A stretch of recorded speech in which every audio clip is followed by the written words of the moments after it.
Em 1960, éramos 2,6 bilhões de pessoas no mundo todo. Hoje, somos mais de 7 bilhões. A estimativa, segundo a Organização das Nações Unidas, é de que até 2050 a população mundial deve crescer mais de 2 bilhões. À medida que esse número sobe, o ambiente é castigado para atender às necessidades do homem. Após a aprovação da Política Nacional do Meio Ambiente em 81, em 99 o Brasil também aprovou a Lei de Educação Ambiental e a Lei da Política Nacional de Educação Ambiental.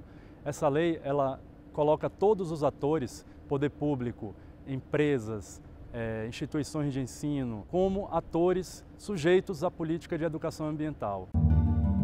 Efeito estufa, mudanças climáticas, biomas ameaçados, animais que tentam sobreviver em meio à expansão urbana, vegetação devastada.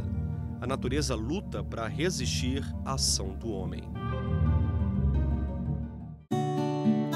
Na contramão de tantos impactos ambientais, tem gente consciente que percebeu a necessidade de fazer diferente. No Meio Ambiente por Inteiro dessa semana, vamos mostrar iniciativas que ajudam a preservar a biodiversidade. O trabalho é duro, há muito o que fazer. Estamos no Jardim Botânico de Brasília. Viemos conhecer uma trilha que tem tudo a ver com tecnologia. Imagina só você usar um aplicativo de celular para conhecer melhor o que vai encontrar pela frente. Isso existe? Sabrina e Matheus desenvolveram a plataforma quando eram alunos na Escola de Engenharia de Software, na Universidade de Brasília. Surgiu o convite para a gente fazer um aplicativo aqui para o Jardim Botânico. Como a gente precisava de um contexto para fazer algum desenvolvimento ou web ou de aplicativo, acredito que uma pessoa do Jardim Botânico entrou em contato com a nossa professora responsável pela disciplina e ela sugeriu que a gente pudesse fazer esse aplicativo para cá. Sabrina e Matheus desenvolveram software em 6 meses e o conteúdo do aplicativo ficou por conta dos funcionários do Jardim Botânico. Todo mundo sabe que para atrair os mais jovens, muitas vezes a tecnologia é a melhor ferramenta. Aqui, por exemplo, tem dado certo. De início, o que se tem para o aplicativo é o primeiro QR Code.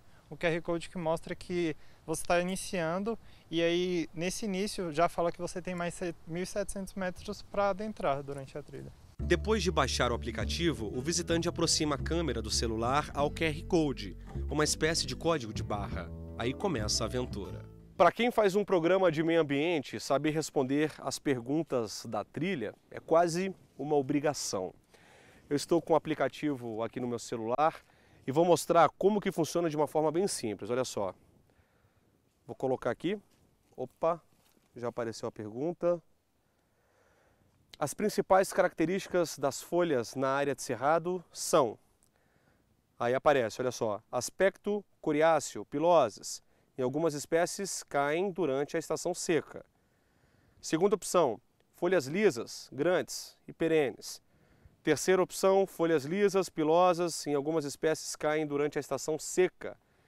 Quarta opção, folhas coriáceas, bordas lisas e perenes. E agora, hein? Primeira opção, parabéns, você acertou. Lembrando que as perguntas são aleatórias, então o visitante não faz ideia da pergunta que vai aparecer na frente dele. Vamos continuar a trilha para a próxima missão, vamos embora. Seguimos a trilha, são quase 2 quilômetros cheios de surpresas. No meio do caminho encontramos um tronco bem característico da tribo indígena Craô. Só para você ter ideia, são 46 perguntas durante toda a trilha. O aplicativo traz informações de acordo com a época do ano. São 3 temporadas, das águas, da dormência e da renovação, exatamente como é no Cerrado. O professor ele justamente fala questões práticas, questões que talvez se você estivesse percorrendo a trilha, você não prestaria atenção, como por exemplo, o aspecto da textura de uma determinada planta.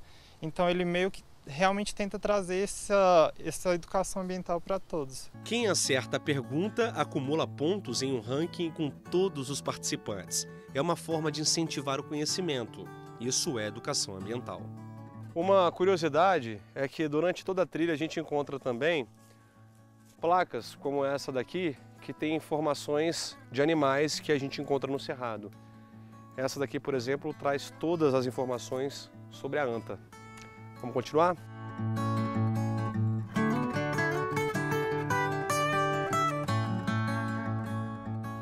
nós já estamos andando alguns minutos e antes de começar a trilha da fauna, nós vamos parar um pouquinho nesse ponto de apoio. Josenildo Júnior, nosso auxiliar de reportagem, estava carregando minha água. Obrigado, Juninho. Esse é o momento de descansar um pouco, uns 5 minutinhos, para recuperar as energias e o mais importante, né? É hora de hidratar. Seguimos a missão. Nós estamos cercados de centenas de árvores nativas do Cerrado. Por exemplo, como é que o visitante vai saber que espécie que é essa daqui? É fácil, basta ele olhar para baixo. Olha só, aqui dá para ver. O nome popular, essa aqui é a gomeira. E se vier a Brasília, fica a dica. A trilha que envolve conhecimento e tecnologia é uma ótima opção de visita. A recomendação é apenas para baixar o aplicativo antes. O sinal de celular é péssimo dentro do parque. E se você quiser participar da trilha, cruze os dedos e torce para não chover. Boa sorte!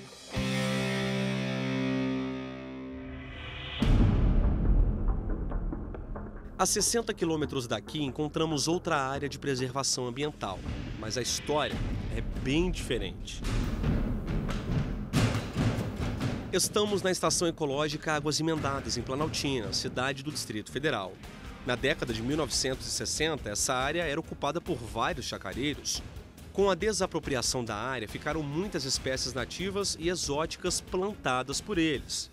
Somos recebidos pelo Gesisleu, agente de unidade de conservação do Instituto Brasília Ambiental, o IBRAM, órgão de fiscalização do DF. Elas já tinham introduzido as espécies exóticas aqui na estação, né? Como é o caso do bambu que a gente está vendo aqui. Se a gente olhar para cima, para os lados, para frente ou para trás, encontramos bambu. Esse é da espécie conhecida popularmente como moçô. Não é todo dia que a gente encontra um bambuzal como esse. A paisagem é realmente muito bonita. Esse é o principal bambu comercial da China. É o bambu devorado pelos pandas. São 3 hectares de plantio. A notícia até poderia ser boa se esse bambu fosse nativo do Cerrado. Mas não, é uma planta invasora. Talvez você não faça ideia do que está acontecendo debaixo desse solo. As raízes dela vão se alastrando e vão tomando conta, né? Vão tomando conta das outras espécies, atrapalhando o desenvolvimento das espécies nativas que anteriormente aqui existiam. Ela cria essa camada de folha que a gente chama de serrapilheira. Essa serrapilheira ela atrapalha a condição aeróbica do solo e, consequentemente, o desenvolvimento de outras espécies, das espécies nativas. O bambuzal tomou conta da área a ponto de sufocar as espécies nativas, como o angico. Algumas árvores não resistiram. Nós temos aqui diversos pés de angico mortos, né, que ela tomou conta. E ela tende a se alastrar infinitamente. Ela não para de andar. Na verdade, essa espécie é muito curiosa porque ela tem uma ramificação de raiz única, é uma única família isso aqui. Então, provavelmente foi uma única muda de bambu plantada e com a desapropriação, né, para o parque, ela ficou sem controle e se alastrou. Fábio é um estudioso de bambu. Trabalhou em Minas Gerais e São Paulo antes de chegar ao DF para coordenar um laboratório de estudos da Universidade de Brasília. Quando descobriu o que estava acontecendo na estação ecológica, ficou impressionado. A ideia é dar formação para a comunidade para o uso sustentável dessa planta, já que ela é de difícil controle. É uma planta exótica, voraz e que é praticamente impossível distinguir se não pelo uso do veneno.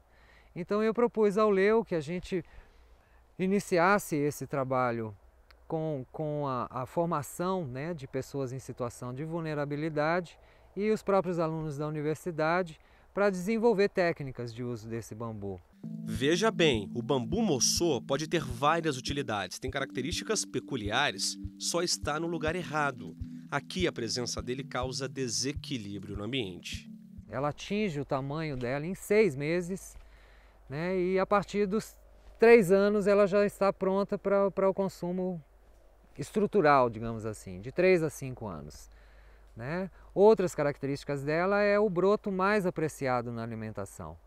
Então o Philostax, né, pubescens, ele é uma espécie um pouco amarga.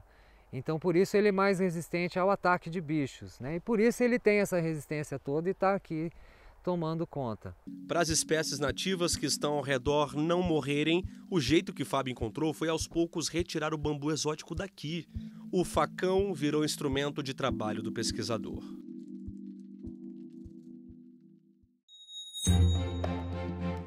Da estação ecológica, o bambu é levado para esse terreno, na mesma cidade. É uma espécie de república de estudantes da Universidade de Brasília. Aqui, eles aprendem a utilizar o bambu para a construção de estruturas ecológicas. A ideia é adequar essa residência aqui a um conceito de sustentabilidade e aproveitar o espaço do terreno para construções sustentáveis, né? Como meta do laboratório, a gente criar uma casa 100% vegetal. As estruturas são vendidas. O dinheiro ajuda a manter os custos da pesquisa.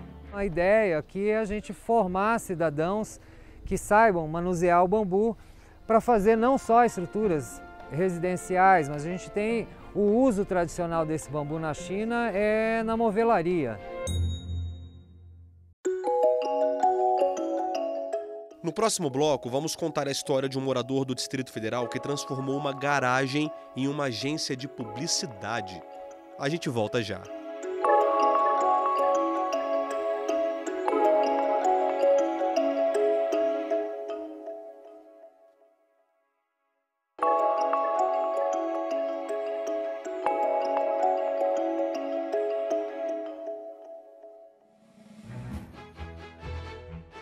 Esse é o Fernando, morador de Taguatinga, Distrito Federal. Ele é o dono de uma agência de publicidade e coordena o trabalho de 12 funcionários. Mas não é só isso. Criativo vai à luta por projetos sustentáveis. Fernando tem 31 anos. Sua marca é o Espírito Empreendedor. Conta que os pais moravam nos Estados Unidos. Nessa mesma época, Fernando sonhava em ter o próprio negócio, mas não sabia exatamente o quê. Em uma das viagens a Nova York, chamou a atenção dele a capacidade das pessoas de criar ambientes de trabalho. É uma cidade grande e cara, então eles utilizam qualquer espaço. Então qualquer espaço é lugar para ser criado alguma coisa. Ele voltou com a cabeça a mil, cheia de pensamentos. Encontrou a oportunidade de negócio em uma garagem de um prédio comercial. Alugou a área, deu uma repaginada e nasceu a agência de publicidade. O local foi todo decorado do jeito que o Fernando queria, com uma pegada sustentável em 360 metros quadrados. O sofá é feito de sobras de pallets, a porta velha virou mesa. A gente tem que saber que a gente está fazendo a nossa parte e que a gente pode dar vida a objetos ou a materiais que não seriam reaproveitados, né? Estariam no lixo. Caixa de fruta se transformou em banco para quem espera a próxima partida de ping-pong. Para refrescar a cabeça, a melhor receita é distrair. Por alguns instantes, o funcionário até esquece que está no trabalho. Para adoçar o dia, que tal um picolé? É só abrir o freezer, escolher e anotar o que pegou com direito a 50% de desconto. Na sexta-feira, picolé é liberado. Ah, tem mais um conforto que todo mundo gosta. Já imaginou trabalhar deitado na rede? Aqui é normal. Essa garagem em particular é perto da minha casa, então tem uma vantagem fantástica que eu posso vir a pé. Perto quanto? 100 metros. 100 metros, sensacional. E eu acho que a questão do isolamento e da tranquilidade permite a criatividade. Eu acho que o espaço, sei lá, é diferente. Lembra que agora há pouco falamos que o Fernando tem espírito empreendedor? Então, ele também é dono, junto com 3 sócios, desta hamburgueria em Águas Claras, a 20 quilômetros do centro de Brasília. Um restaurante que intriga, sofisticado e simples ao mesmo tempo. Vamos começar pela estrutura de container, que veio de Santos, nada de cimento e concreto. Ele é o mais rápido de construir, ele é sustentável. Existem estudos que hoje um container ele dura 100 anos, né? Porém só se utiliza 15 a 20 anos dele no uso comercial normal, e 80 anos ele fica esse tanto de aço aí jogado. Além de ser sustentável, o container chama a atenção dos clientes. As mesas são de madeira reciclada, tocos de eucalipto decoram o local, o transformador velho virou arranjo de planta. E que tal lavar as mãos em uma banheira? Essa experiência poucas pessoas tiveram em um restaurante. O lixo é todo separado, reciclável para um lado, compostável para o outro. Os donos pagam uma empresa para fazer a compostagem dos alimentos que sobram. Muitos dos objetos que a gente utilizou aqui são objetos de história, né? Uma banheira da década de 40, da década de 50, que está largada, que não tinha mais utilidade, e ela resgata essa vida, essa felicidade nas pessoas quando elas veem, né? Então, essa lembrança, além disso, a gente está fazendo um bem para a natureza. Um ambiente democrático. Quer trazer o cachorro para passear? Fique tranquilo, ele é bem-vindo e tem um espaço só para ele. O animal ele já faz parte da vida do ser humano e não tem como não aceitar. Se as pessoas aceitam dentro da cama dela, por que a gente não vai aceitar no espaço? Então, acho que é qualquer tipo de animal, não é só o cachorro. Acho que todos os animais aqui são bem-vindos. Para quem mora em Brasília, as praias mais próximas ficam a mais de 1.000 quilômetros de distância, como no sul da Bahia ou no Espírito Santo, por exemplo. Ou seja, para matar a saudade do mar, não tem jeito, é preciso se programar. Ou então, vir até um restaurante como esse, onde você pode ficar à vontade, beber um drink, comer um petisco, colocar o pé na areia e por alguns instantes sentir mais próximo do litoral. Eu acho que a areia é bacana, as pessoas gostam de sentar no final da tarde, botar o pé na areia, sentar na cadeirinha. Eu acho que isso é traz um pouquinho de recordações e da distância que a gente está do litoral, né? Fernando é dono de 3 empreendimentos. Pensa em expandir os negócios. Claro, sempre com a preocupação em dar vida àquilo que poderia ocupar espaço no lixo. Eu já vi outros projetos com container em shoppings, grandes locais, né? Então, com um monte de containers empilhados, né? Acho que isso é bacana e uma mega sustentabilidade, porque isso, para ser produzido um container desse aí, vai a aço.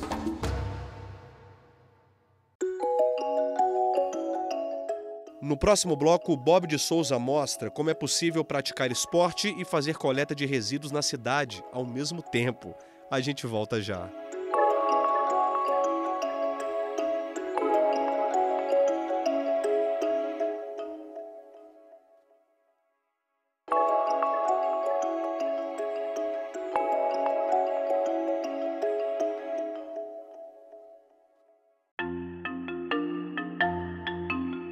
Abrimos esse bloco com uma pergunta. Você sabe o que é plugin? Dê uma olhada nessas imagens e tente buscar um significado para essa atividade sustentável. Imagine um nome para o que essas pessoas estão fazendo. Corre, pega ou pega e corre? Os dois nomes seriam bons, certo? Esse grupo corre para pegar o lixo do gramado. Enquanto isso, essa dupla à sombra parece não entender o que está realmente acontecendo. Vamos explicar o que significa essa atividade. Nós estamos aqui no Parque do Gama, a 36 quilômetros do centro de Brasília. A gente veio aqui conhecer uma prática sustentável bem interessante. Ela mistura corrida e coleta de resíduo sólido. Olha aqui, ó. Era uma pipa e a sobra ficou aqui jogada em cima da grama. Se nós olharmos para lá, nós vemos mais itens que foram descartados aqui de maneira equivocada. Mas olha os nossos atletas ali, ó. Isso é importante. Olha os nossos atletas ali. Eles fazem uma corrida pelo parque, eles percorrem boa parte desse parque, coletando exatamente os resíduos sólidos e aproveitam e fazem uma prática física. Esta atitude não é uma coisa que o Brasil inventou, não. Isso aí vem da Europa. Isso aconteceu inicialmente na Suécia e foi um sucesso. E veja que até as crianças participam. Olha ali, aquele garotinho é filho daquele corredor que está à frente de calça mais escura. E ele também acompanha os passos do pai. Plugin surgiu da junção da expressão sueca plocka, que significa recolher, com o termo jogging, que significa corrida. O corredor, que veio com o filho Vinícius, de 2 anos de idade, coordena o coletivo Gama Verde, que serve para reunir pessoas em turismo ecológico na área rural da cidade satélite do Gama. Um simples convite por redes sociais já é suficiente. 20 voluntários aparecem para o plugin. Isso funciona há 3 anos na região. Você tem ideia de quanto de resíduo sólido que vocês já pegaram neste parque ecológico? Olha, eu sinceramente não sei te responder, porque só numa caminhadazinha de 1 quilômetro de lá até aqui do outro lado do parque, eu sozinho recolhi esse saco de lixo. E tem mais umas 15 pessoas, vê como está pesado. Aqui deve ter, pelos meus cálculos, uns 3 quilos, mais ou menos. Não cabe mais, e temos umas 20 pessoas correndo e fazendo a mesma atividade. Então vamos imaginar 3 quilos por 20 pessoas, 60 quilos de lixo numa corridinha básica, numa tarde dessa aqui. Agora, por que esse lixo é jogado aqui de maneira errada? Infelizmente é uma questão de educação. Esse parque está numa área urbana, então ele está muito perto das casas, da vivência das pessoas, e não existe uma educação ambiental de cuidar do espaço público, porque isso aqui é nosso. Vimos também esse corredor profissional acelerando o ritmo para a coleta dos resíduos sólidos. Ele coordena um grupo de atletas e sempre se dispõe a ajudar os colegas do plug. Nós estamos limpando primeiro, depois nós vamos plantar. Nós temos uma senhora que fornece muda para a gente e nós estamos florestando o parque de novo. Mas, infelizmente as pessoas não cuidam e jogam lixo à vontade. Aqui é o pote dos soltadores de pipa, mas eles soltam a pipa e deixam tudo jogado aí. Agora mesmo nós estamos vindo e as linhas estão engarranchando nas pernas, é perigoso até cortar a perna. Mas nós fazendo a nossa parte, esperamos que a população venha fazer a parte dela. Então isso é ajudar o nosso parque. Nosso parque realmente precisa de ajuda. Mariana é analista do Instituto Brasília Ambiental, o IBRAM. Cuidar da natureza é sua rotina de trabalho. Ela não mora no Gama, mas participa das ações de limpeza do Parque Ecológico. Como é que você analisa 20 minutos de corrida? Nós temos esse volume aqui de resíduo sólido. O que isso representa em termos de educação ou de falta de educação? Isso representa a falta de educação da população em torno aqui, né, do parque, que vem utilizar como recreação e traz, né, objetos em si e deixam por aqui. Mas a gente observou que tem moradores aqui dentro da chácara, chacareiros, né, dentro do parque, e também que contribui para o avanço desse lixo, né? Carlos mora na região desde menino. Ele se lembra que o parque era muito diferente. Tinha água de vereda e até peixes pequenos. Hoje o parque ele se encontra bastante degradado, né? Nós temos algumas invasões. Quando era criança a gente não tinha essas invasões, né?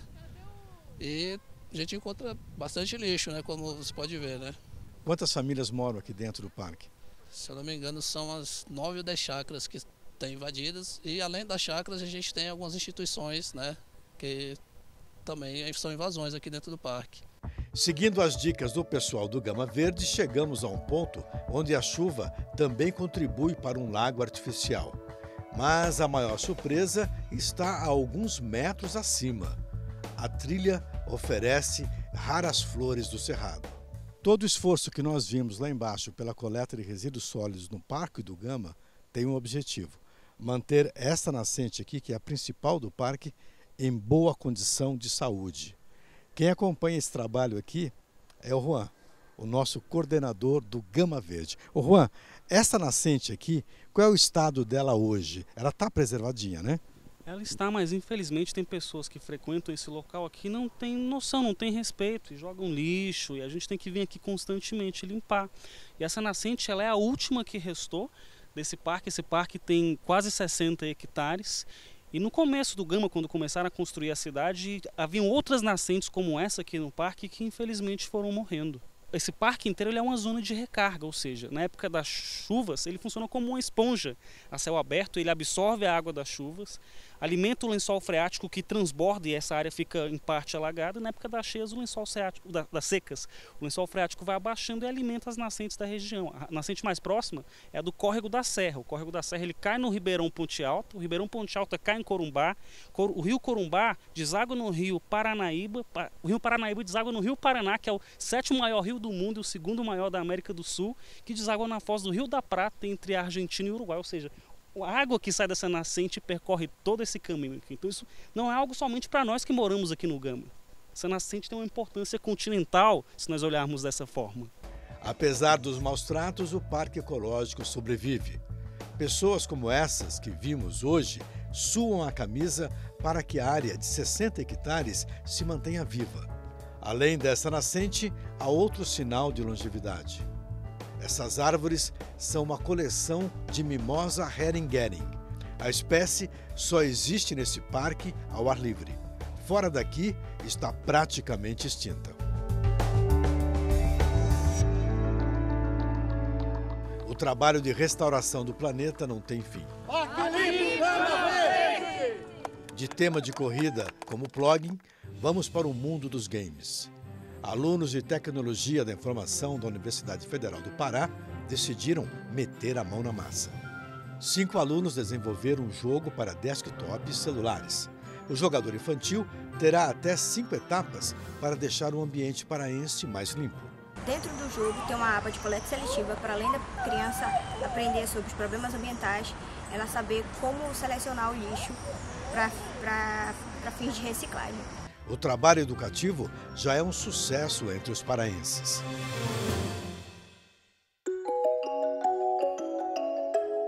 E assim chegamos ao final do Meio Ambiente por Inteiro. Para rever este e outros programas, acesse tvjustiça.jus.br. E se quiser mandar um e-mail para a gente, o endereço é meioambienteporinteiro@stf.jus.br. Acesse também o nosso canal no YouTube, TV Justiça Oficial. Até a próxima!